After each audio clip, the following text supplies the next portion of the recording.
একাঙ্ক নাটকের জনক এবং বিশিষ্ট নাট্য ব্যক্তিত্ব মান্নাথ রায়ের ১২৭তম জন্ম জয়ন্তী উদযাপিত হল সোমবার বালুরঘাটের আর্ট গ্যালারিতে। এই বিশেষ দিনটি উপলক্ষে মান্নাথ রায়ের নিবাস সংলগ্ন আর্ট গ্যালারিতে তার প্রতিকৃতি মূর্তিতে মাল্যদান এবং ছবিতে পুষ্পাঞ্জলি নিবেদনের মাধ্যমে শ্রদ্ধা জানানো হয়। অনুষ্ঠানে উপস্থিত ছিলেন বালুরঘাট পৌরসভার চেয়ারম্যান অশোক কুমার মিত্র সহ অন্যান্য পৌর প্রতিনিধিবৃন্দ। তারা একে একে মাল্যদান করে মান্নাথ রায়ের প্রতি শ্রদ্ধা জানান। পরে তার নাতনি কেকা সাহাও মাল্যদান করেন এবং পারিবারিক স্মৃতিচারণা করেন। অনুষ্ঠান জুড়ে মান্নাথ রায়ের নাট্যকর্ম এবং তার অবদান নিয়ে আলোচনা হয়। স্মৃতিচারণার মধ্যে উঠে আসে কিভাবে তিনি বালুরঘাটকে নাটকের মাধ্যমে রাজ্য তথা দেশের মানচিত্রে পরিচিত করে তুলেছিলেন।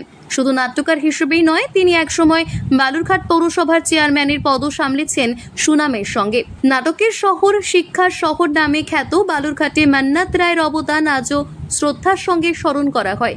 অনুষ্ঠানের শেষে উপস্থিত সকলকে মিষ্টি মুখ করিয়ে দিনটি উদযাপন সম্পন্ন হয়। তোমার আমার সকলেরই একটাই পছন্দ, মাদার্স চয়েস। ঘরে সুগন্ধি ভাত, প্রতিদিনের রান্নায় নিখুঁত স্বাদ, চাই উন্নত মানের চাল। তাহলে আর দেরি কেন? আজই যোগাযোগ করুন ধনরাজ অ্যাগ্রো ইন্ডাস্ট্রিজ প্রাইভেট লিমিটেডে।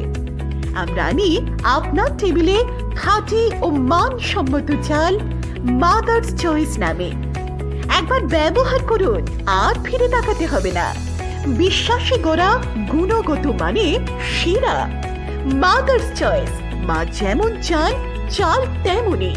যোগাযোগের জন্য এখনই কল করুন 8509752023 এই নম্বরে।